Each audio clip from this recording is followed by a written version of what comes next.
සුනාමියනුත් සල්ලි හොරා කාපු මහින්දගේ ඇඟ පුරාම තියෙන්නේ හොරකම නෙමෙයිද?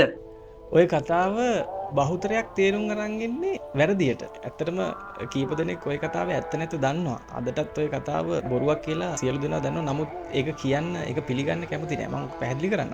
සුනාමිය එන්නේ 2004 දෙසැම්බර් 26 වෙනිදා. එතකොට ඒ සුනාමිය එන කාලේ ජනාධිපති හිටියේ චන්ද්‍රිකා බණ්ඩාරනායක මහතුංග මැතිණිය. අගමැති හිටියේ මහින්ද රාජපක්ෂ මැතිතුමා. එතකොට ඔය කාලේ ඔය සුනාමියේ මුහුදුබඩ ප්‍රදේශ හැම එකක්ම විනාශ වුණා. වැඩිපුරම විනාශ වුණේ හම්බන්තොට. ඔය කාලේ රටවල් වලින් එතකොට ලංකාවෙම සල්ලි තියෙන මිනිස්සු ව්‍යාපාරිකයෝ සල්ලි දෙන්න පටන් ගත්තා. ජනාධිපතිට තමයි ওই සල්ලි දෙන්නේ. නමුත් ජනාධිපතිතුමිය ඒ වෙලාවේ රටින් පිට හිටපු නිසා ලංකාවේ ඒ වෙනකොට දෙවෙනි පුරවැසි වුණේ මහින්ද රාජපක්ෂනේ. ඒතර මහින්ද රාජපක්ෂට තමයි මේ සල්ලි බාර ගන්න සිද්ධ වුණේ. එතකොට මහින්ද රාජපක්ෂට මේ වෙලාවේ සල්ලි අතට ගන්න බැරි නිසා ඒ දවස්වල හිටපු අගමැති ලේකම්තුමා ලලිත් වීරතුංග මහත්තයාට මහින්ද රාජපක්ෂ කියනවා account එකක් open කරන්න. හැබැයි මේ හම්බෙන සල්ලි වලින් වැඩිපුරම වියදම් වෙන්න ඕනි, වියදම් කරන්න ඕනි හම්බන්තොටට කියලා. ඊට පස්සේ ලලිත් වීරතුංග ලේකම්තුමා account එකක් open කරනවා. ඒ account එක රාජපක්ෂ කියලා නම දාන්න බෑනේ. එහෙනම් ඒකට නම දානවා helping හම්බන්තොට කියලා. එතකොට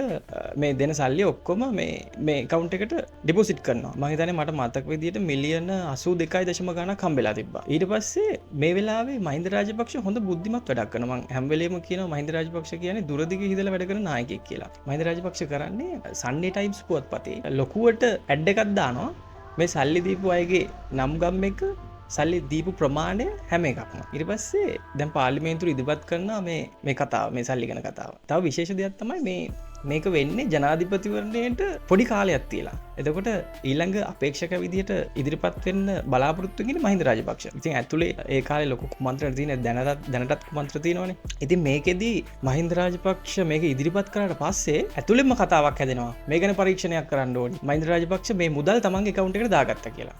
මහින්ද රාජපක්ෂ ඒ වෙලාවේ ගන්න හොඳම තීරණය තමයි මේ හැමෝටම කලින් මහින්ද රාජපක්ෂගේ මූලික අයිතිවාසිකම් උල්ලංඝනය වුණා කියලා නඩුවක් දානවා මහින්ද රාජපක්ෂ විසින්ම. එතකොට නඩුවත් මහින්දගේ අරගොල්ලන්ට ඇක්ෂන් එකක් ගන්න විදිහක් නැහැ. මේක එහෙම වුණා නම් මහින්ද අරගොල්ලෝ ඇක්ෂන් එකක් ගත්තා නම් ඒගොල්ලෝ මේකට නඩුවක් දාලා මේකේ වංචාවක් වෙලා තියෙනවා කියලා පෙන්වන්න හැදුවා නම් මහින්ද රාජපක්ෂ නිර්දෝෂී වෙනකන් මහින්ද රාජපක්ෂට නාම යෝජනා දෙන්නේ නැතුව ඉන්න පුළුවන්. එතකොට වෙන අපේක්ෂකෙක් තමයි දාන්න වෙන්නේ. ඉතින් ඒ දවස්වලත් මහින්ද රාජපක්ෂ ජනාධිපතිතුමා කැපිලා පේන චරිතයක් වෙච්ච නිසා හැමෝම ඉරිසියා කරා. මම දන්න විදිහට, මම දකින විදිහට. ඊට පස්සේ දැන් උසාවියට මහින්ද රාජපක්ෂ ජනාධිපතිතුමා අර සාක්ෂිය, ඒ කියන්නේ Sunday Times පුවත්පතට ඉදිරිපත් කරපු සාක්ෂිය ඒකත් ඉදිරිපත් කරනවා. එතකොට ඒකේ තියෙනවා සල්ලි හම්බෙච්ච ප්‍රමාණය තියෙනවා. එතකොට බැංක් account එකේ කිසිම වෙනසක් නැතුව තියෙනවා.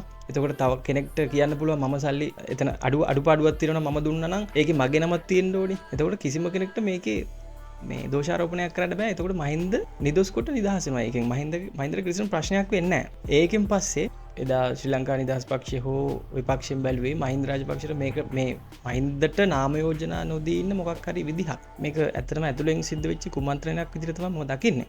කොහොම හරි ඒ වගේ කුහක මිනිස්සු ටිකක් එක්ක තමයි මහින්ද දා දේශපාලනය කරේ. ඒ වගේම මහින්ද ජනාධිපතිවරණත් ඉදිරිපත් වෙනවා. මහින්ද දිනනවා. මහින්ද යුද්ධෙත් දිනනවා. අන්තිමට මහින්ද රටක් සංවර්ධනය කරනවා. ඒ වුණාට ඔය කියන දේශප්‍රේමී හින්ද ඡන්ද දිනන්න කොටින්ට සල්ලි දුන්න කියන කතාව ඇත්ත නේද?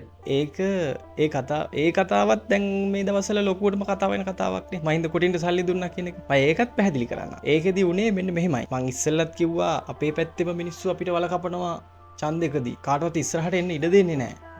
මේ අපේ මිනිසුන්ගේ තියෙන කුහකකම. ඉතින් මේකෙදි මහින්ද කල්පනා කරනවා උතුරේ ඡන්ද තීරණාත්මකයි. හරිද?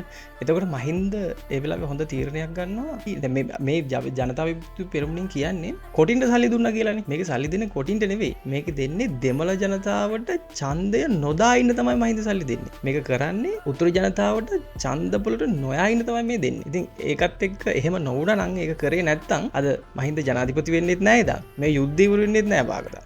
වෙන කෙනෙක් ජනාධිපති වෙන්නේ එහෙනම්. ඉතින් ඇත්තටම මම දකින විදිහට දා එහෙම කරපු එක හොඳ බුද්ධිමත් වැඩක්. ඇත්තටම ඔය අඩුපාඩු කියන මිනිස්සු මහින්ද කරපු හොඳ කවදාවත් දකින්නේ නැහනේ. මහින්දගේ අඩුපාඩු විතරයි දකින්නේ. ඒකත් අඩුපාඩු නෙමෙයි, මේවා බොරු චෝදනා විතරයි. මහින්ද රාජපක්ෂ 2015 පෙරදුනාට පස්සේ එතනින් පස්සේ රටට වෙච්ච සංවර්ධනයකුත් නැහැ. ඒ නායකයා 2015 පරදින් නැතුව හිටියනම් අද මහින්ද රාජපක්ෂ මේ රටට සිංගප්පූරුවක් කරන එක කරනවා කියලා මට විශ්වාසයක් තියෙනවා.